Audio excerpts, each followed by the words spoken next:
got some motherfucking design on right now. Bring it down, bring it down, bring it down. Bring it down, hold that, still Assalamualaikum warahmatullahi wabarakatuh. Perkenalkan, nama saya Muhammad Faisal Islami dari kelas 10 TABB. Saya di sini akan mempresentasikan sebuah teks sejarah. Teks sejarah merupakan teks yang menceritakan sebuah masa lampau. Jadi, apa saja yang ada di dalam teks sejarah itu? Ya, di dalam teks sejarah itu ada strukturnya, ya, seperti orientasi, terus juga dan semacamnya. Nanti saya akan menjelaskan apa itu orientasi dan sejenisnya yang lain-lainnya. Oke. Nah, di sejarah ini yaitu ada pengertian teks sejarah.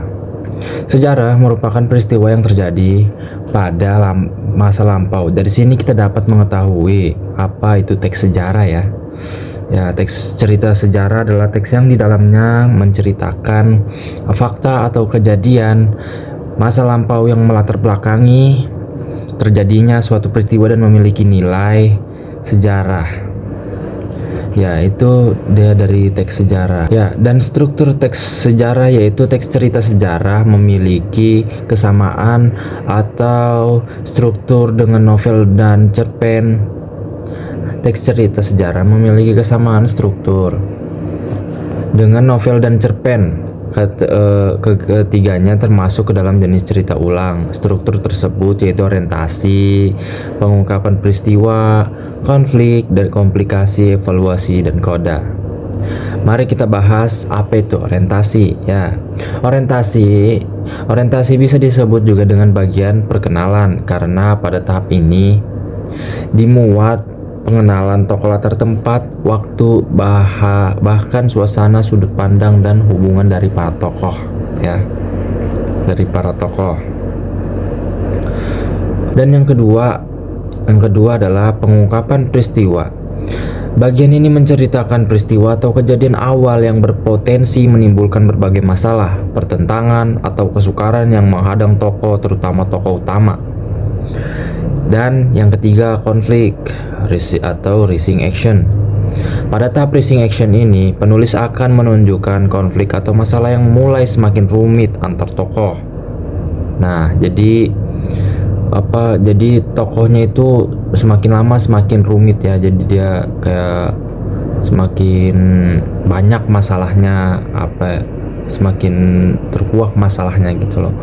Jadi, dan yang keempat adalah komplikasi. Komplikasi merupakan bagian yang paling mendebarkan, menghebohkan, dan memuncak dari masalah. Di dalamnya berisi pertikaian atau peristiwa lainnya yang dihadapi oleh para tokohnya. Seperti apa yang sedang dihadapi, masalah apa yang sedang dihadapi oleh tokohnya, seperti itu ya. Dan yang kelima, resolusi atau penyelesaian masalah. Setelah pembaca dibuat heboh dengan memuncaknya konflik, tentu saja harus ada penyelesaian atau resolusi. Nah, di bagian inilah penulis menceritakan akhir dari suatu masalah atau tahap penyelesaian. Dan yang keenam adalah koda. Sobat, koda ini bersifat opsional nih. Jadi tidak semua teks cerita sejarah memiliki koda. Ya, koda merupakan penutup dari sebuah novel yang berisikan komentar atau kesimpulan dari cerita tersebut. Jadi, misal kalian membaca sebuah novel atau membaca cerita, kesimpulan kalian itu apa dari membaca teks cerita tersebut, seperti itu. Jadi, kalian yang membuat kesimpulan sendiri. Oke. Nah, itu saja yang dapat saya sampaikan. Kalau perkataan saya ada yang salah, mohon dimaafkan. Kurang lebihnya juga mohon dimaafkan. Assalamualaikum warahmatullahi wabarakatuh.